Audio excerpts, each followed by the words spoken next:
Well, hello. Today's movie is the 1974 John Carpenter film Dark Star.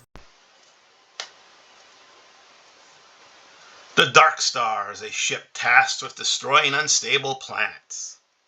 The crew has been at it for 20 years and is getting a bit bored. Pinback has adopted a pet alien that looks like a beach ball with feet. He's starting to have resentment for having to have to take care of it. This alien tries to kill Pinback by pushing him down an elevator shaft. Naturally, Pinback escapes and gets revenge on the beach ball.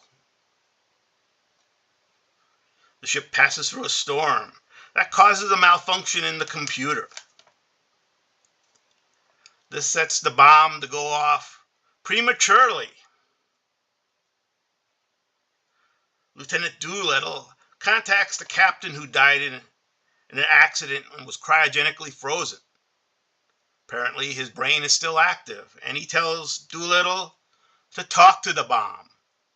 Doolittle does, and convinces the bomb-proof philosophy that he shouldn't detonate. Another crew member then gets ejected from the ship when the bomb re-enters the ship, and Doolittle has to go after him. Only the bomb has decided to destroy the ship. Talby gets scooped up by asteroids, and Doolittle rides a piece of debris like a surfer into the planet below.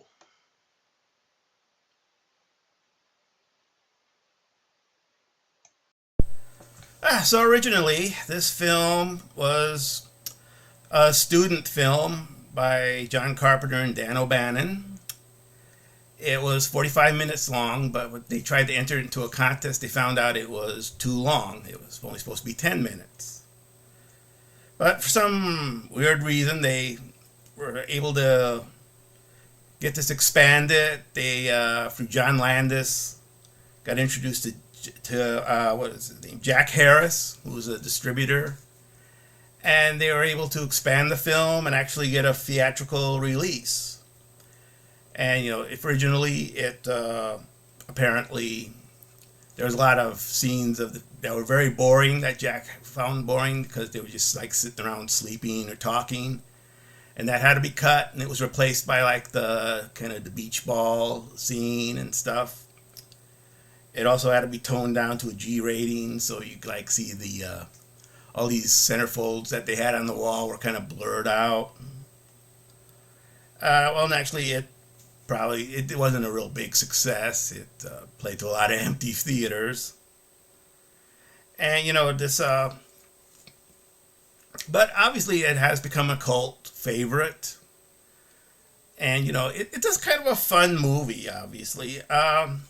Obviously it has, limitations. It does show amateurness. There's still scenes that's kind of boring and stretch out and do nothing.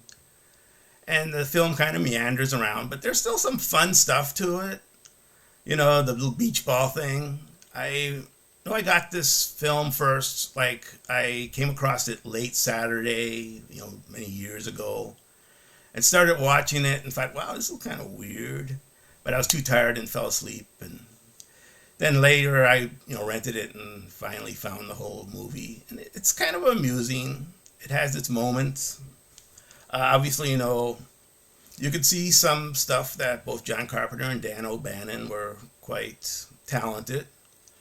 What I like about this is really kind of the beginning, I think, of the more realistic science fiction. Before this, all the future was always bright and clean and neat and well ordered. And this one shows, kind of a more grim, worn out one with blue collar workers, basically. They're bored. They have their ship is a mess. They have a lot of problems.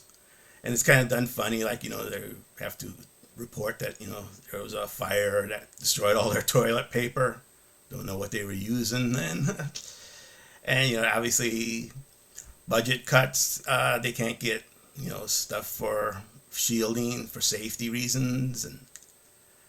And there's like naked centerfolds on the walls, and that it's just kind of this seems like a real what space guys in the future, like space truckers. And this was what Dan O'Bannon later wrote for Alien, which he said he was traumatized that no one thought this was funny because it was supposed to be it is a comedy, and so he decided if he couldn't make people laugh, he'd scare them, which is what we got Alien, which is probably one of the greatest sci-fi horror shows that were ever made. And obviously John Carpenter went on to some great stuff. He does seem to be a bit bitter and resentful toward this film because he probably had the attitude that, hey, as a student, I got a film theatrically released, and he was expecting everyone to beat his door down, and that didn't happen. And he had to struggle like any student that graduates from film school. So yeah, I mean, it's a fun show. It obviously, it didn't make a lot of money at the time, but it did on later. I know one of the actors in this was supposed to be on LSD. Personally, they all kind of look like they're on drugs though. And Dan O'Bannon was the one who did Pinback, and he was really the funniest character of that show. And